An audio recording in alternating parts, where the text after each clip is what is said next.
holy. You're just guacamole. You're just a dip. Hi, guys. It's so nice to be back here in San Carlos. I really enjoyed my visit last time I was here. You know, I met a lot of nice people, and a couple not so nice people. But I understand, I have heard, that we made quite a scene last time, that there was a couple of ladies that got quite offended and thought I was being disrespectful to our Father who art.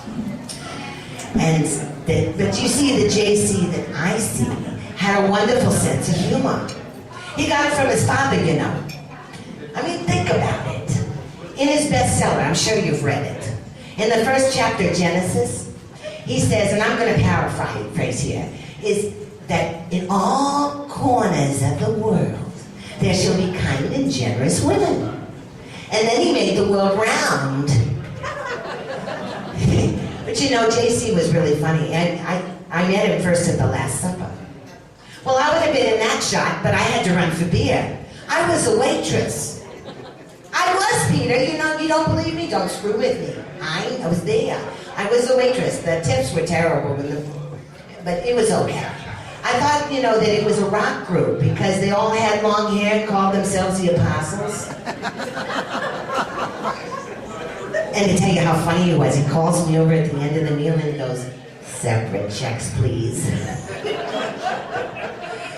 But that was the last supper I ever worked, honey, because it was terrible. I decided to motor leisurely down to Paris, Texas, and see my friend Toulouse-Lautrec. Well, he was a big spender. Well, a little big spender. But every time he turned around, he has nose in my business. Which is pretty good in summer, because I used to make him sit in the refrigerator before we went out on a date. But one day I just said, "You've got a screw loose, Toulouse," and I motored down to the Twin Cities. Yeah, they're named after friends of mine, twin brothers, Sodom and Gomorrah. Did you know that? Did you know their sister Glockamora? Oh, she was a good time had by all, honey. People are always asking me, how are things in Glockamora? But I was in Sodom and Gomorrah when our Father who art decided to 86 Sodom and Gomorrah. Oh, everything was shaking and quaking and the birds were up in the air. They weren't touching nowhere, honey. And I said, "Quick, come on. My friend Noah has a boat." Yeah, I knew the whole Diak family. There was Noah and his sister Joan. And then they had that weird cousin who was afraid of water, Noah Coward. But you know, I always felt so bad when I went out on the ark because we would go water skiing, you see, and then Noah would make them all row so fast. But the last time I was on the ark, honey, oh, I had a terrible R&R. Oh, between trying to sleep and sweep, I didn't get a moment's rest. I love animals too, honey, but have you ever tried to paper train a rhinoceros?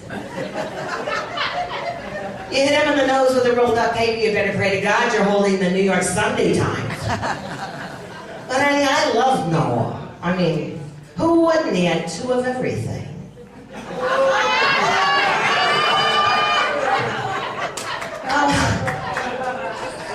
Honey, do me a favor. Lay off the frijoles, okay? She doesn't give you any warning. Her dress lifts up and her eyes glaze over, that's all.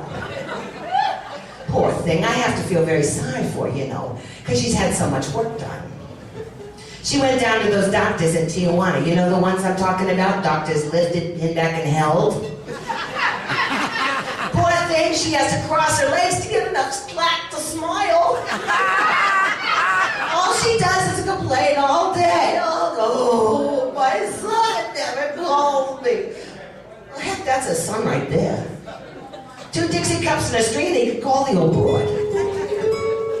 Well, I want to thank you all for coming out tonight. We are going to be back in May, and I've got a whole bunch of new stories. So I'm going to leave you with a little Italian philosophical message. When the spaghetti is ready, ciao!